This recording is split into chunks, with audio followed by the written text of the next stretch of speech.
ಮುಖ್ಯಮಂತ್ರಿ ಬಗ್ಗೆ ಕೊಲೆ ಆಪಾದನೆ ಬಂದಿರೋದು. ಕೊಲೆ ಆಪಾದನೆ ಸತ್ಯನೋ ಅಲ್ಲೋ ಅಂತ ಹೇಳ್ಬಿಟ್ಟು SIT ರಚನೆ ಮಾಡಬೇಕು ಅಂತ ಆಗ್ರಹವನ್ನ ಮಾಡ್ತಾ ಇದ್ದೀವಿ. ಕೊಲೆಗಾರರ ಸಾಲಿನಲ್ಲಿ ನಿಂತಿದ್ದಾರೆ ಅಂತ ಹೇಳಿಕೆ ಬಂದಿರುವಂಥದ್ದು ದುರಾದೃಷ್ಟ.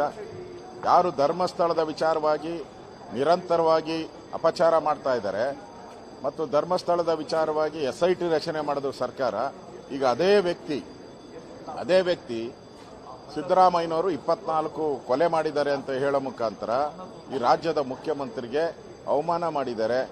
ಈಗ ರಾಜ್ಯದ ಮುಖ್ಯಮಂತ್ರಿ ರಾಜೀನಾಮೆ ಕೊಡಬೇಕು ಅಂತ ಹೇಳಿದ್ದಾರೆ. ಕಾಂಗ್ರೆಸ್ ಅವರು ಇನ್ನಾದ್ರೂ ಕೂಡ ಮುಖ್ಯಮಂತ್ರಿ ಈಗ SIT ರಚನೆ ಮಾಡ್ತಾರಾ? ಧರ್ಮಸ್ಥಳದ ಅಂದ ತಕ್ಷಣನೇ SIT ರಚನೆ ಮಾಡಿದ್ರಿ. ಈಗ ಮುಖ್ಯಮಂತ್ರಿ 24 ಕೊಲೆ ಮಾಡಿದ್ದಾರೆ ಅಂತಾರೆ, SIT ರಚನೆ ಮಾಡ್ತೀರಾ? ಇದೇ ನಿಮ್ಮ ಎಡಬಿಡಂಗಿತನ, ಕಾಂಗ್ರೆಸ್ನ ಎಡಬಿಡಂಗಿತನ ಸ್ಪಷ್ಟವಾಗಿ ಕಾಣ್ತಾ ಇದೆ.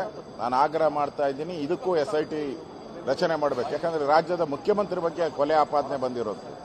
ಈ ಕೊಲೆ ಆಪಾದನೆ ಸತ್ಯನೋ ಅಲ್ಲೋ ಅಂತ ಹೇಳ್ಬಿಟ್ಟು SIT ರಚನೆ ಮಾಡಬೇಕು ಅಂತ ಆಗ್ರಹವನ್ನ ಮಾಡ್ತಾ ಇದ್ದೀನಿ.